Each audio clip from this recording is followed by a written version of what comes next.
ఏపీలో ఎన్నికలు దగ్గర పడుతున్న కొద్దీ అధికార వైసీపీ బరితెగిస్తుంది. వైసీపీ చీప్ పబ్లిసిటీ షంట్లకు దిగుతుంది. మంచాన పడిన వృద్ధులు, రోగులను సచివాలయంకు తీసుకువచ్చి వీడియో షూట్ చేస్తుంది. నీలి మీడియా, కూలి మీడియా, రోత పత్రిక, రోత ఛానల్లో వేసేందుకు ఆరెంజ్ డ్రామా ఆడుతున్నారు. మంచాన పడిన వృద్ధులు, రోగులకు ఇంటి వద్దకే వచ్చి పెన్షన్లు ఇస్తామని చెప్పింది ప్రభుత్వం. నిన్న ఇచ్చిన గైడ్ లైన్స్ లో ఈ మేరకు స్పష్టత ఇచ్చారు అధికారులు.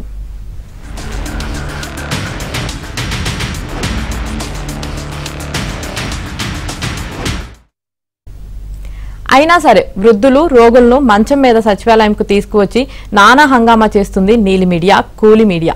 వారికి పొంత పాడుతున్నారు వైసీపీ నేతలు. ఇలాంటి డ్రామాలు జిల్లాలో కొన్ని ప్రాంతాల్లో ఏర్పాటు చేయాలని వైసీపీ కీలక నేతలు ఆదేశించినట్లు తెలిసింది.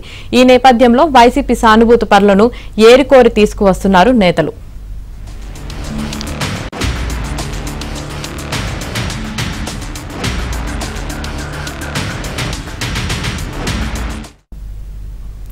ఇదే విషయానికి సంబంధించి మరింత సమాచారం మా ఏపీ బ్యూరో చీఫ్ రామారావు అందిస్తారు. రామారావు. యామిని, ఆంధ్రప్రదేశ్ లో ఇప్పుడు వైఎస్ఆర్ కాంగ్రెస్ పార్టీ కొత్త చీప్ ట్రిక్స్ కు పాల్పడుతుంది. ప్రధానంగా రాష్ట్రంలో పెన్షన్లు, వృద్ధులు, వికలాంగులు, వితంతువులకు సామాజిక భద్రతా పెన్షన్లు ఈ రోజు మధ్యాహ్నం నుంచి పంపిణీ చేస్తాము అని చెప్పి పేర్కొన్నారు. పైగా వీళ్ళకి ఎవరైతే వృద్ధులు, మంచానబడిన రోగులు, అదే విధంగా వితంతువులు ఎవరైతే వృద్ధులు ఉన్నారో వీళ్ళందరికీ కూడా 3 రోజుల తర్వాత ఇళ్ల వద్దకే వచ్చి పెన్షన్లు పంపిణీ చేస్తామని కూడా ప్రభుత్వం స్పష్టంగా పేర్కొంది. నిన్న ఇచ్చిన గైడ్ లైన్స్ లో కూడా ఈ మేరకు ఆదేశాలు జారీ చేశారు. కానీ ఈ రోజు ఉదయం నుంచి కూడా కొంతమంది వైసీపీకి సంబంధించిన నేతలు కూలీ, నీలి మీడియా కోసం మంచానబడిన వృద్ధులను సచివాలయాలకు తీసుకువస్తూ వాటిని షూట్ చేయించి బ్లూ మీడియాలో ప్రసారం చేయించడం, అదే విధంగా కొన్ని పత్రికల్లో వాటిని అచ్చేసేందుకు, యూట్యూబ్ ఛానల్స్ కు పంపేందుకు కూడా ఏర్పాట్లు చేస్తున్నారు. అటువంటి దృశ్యాలను జిల్లాలో కొన్ని ప్రాంతాల్లో ఎక్కడైతే మీడియా అటెన్షన్ ఎక్కువ ఉంటుందో అక్కడ ఏర్పాట్లు చేస్తున్నారని కూడా పెద్ద ఎత్తున విమర్శలు వినిపిస్తున్నాయి. నెటిజన్లు కూడా ఎందుకు ఇంత తొందరపడుతున్నారు అని చెప్పి కూడా ప్రశ్నిస్తున్నారు. దీంతో పాటు సోషల్ మీడియాలో వైరల్ చేస్తున్నారు ఈ విజువల్స్ అన్నింటినీ కూడా. చంద్రబాబు కూటమిలోని పక్షాలు జనసేన, బీజేపీ నేతలు అడ్డుకోవటం వల్లనే, పైగా ఢిల్లీలో బీజేపీ నేతల సిఫార్సుల వల్లనే పెన్షన్ల పంపిణీకి రాకుండా అడ్డుకుంటున్నారని, వృద్ధులను, వికలాంగులు, వితంతువులను ఇబ్బంది పెడుతున్నారు అని కూడా కూలీ, నీలి మీడియా ప్రచారం చేయడం ప్రారంభించింది అని కూడా ప్రతిపక్షాలు ఆరోపిస్తున్నాయి.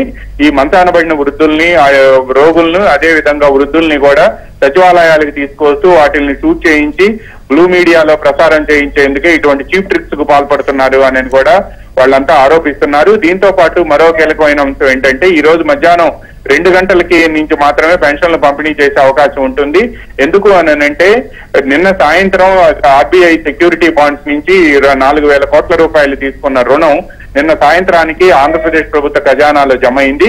ఈ రోజు ఉదయం నుంచి మాత్రమే వాటిని డ్రా చేసే అవకాశం ఉండటంతో ఈ రోజు మధ్యాహ్నం 2 గంటల నుంచి, రేపటి నుంచి ఉదయం 9 గంటల నుంచి సాయంత్రం 7 గంటల వరకు కూడా పెన్షన్లు ఇస్తాము అని చెప్పి కూడా పేర్కొన్నారు. కానీ ఈ రోజు ఉదయం నుంచి కూడా అనేక ప్రాంతాల్లో ఉదయం 9 గంటల నుంచే పెన్షన్లు ఇస్తారని పెన్షన్దారులు కొంతమంది సచివాలయాలకు వచ్చారు. అయితే సచివాలయాల సిబ్బంది కూడా నిన్న సాయంత్రం కొంతమంది డ్రా చేసినప్పటికీ వాళ్ళ దగ్గర ఉన్న డబ్బులు కూడా ఇవ్వకుండా వీళ్ళందరినీ ఇబ్బంది పెడుతున్నారు అని చెప్పి కూడా ప్రతిపక్షాలు ఆరోపిస్తున్నాయి. కావాలనే డ్రాగాన్ చేస్తున్నారు అని కూడా వాళ్ళంతా ఆరోపణలు చేస్తున్నారు. ఈ చీప్ ట్రిక్స్ మానుకోవాలి అని కూడా ప్రతిపక్షాలు కోరుతున్నాయి. యామిని.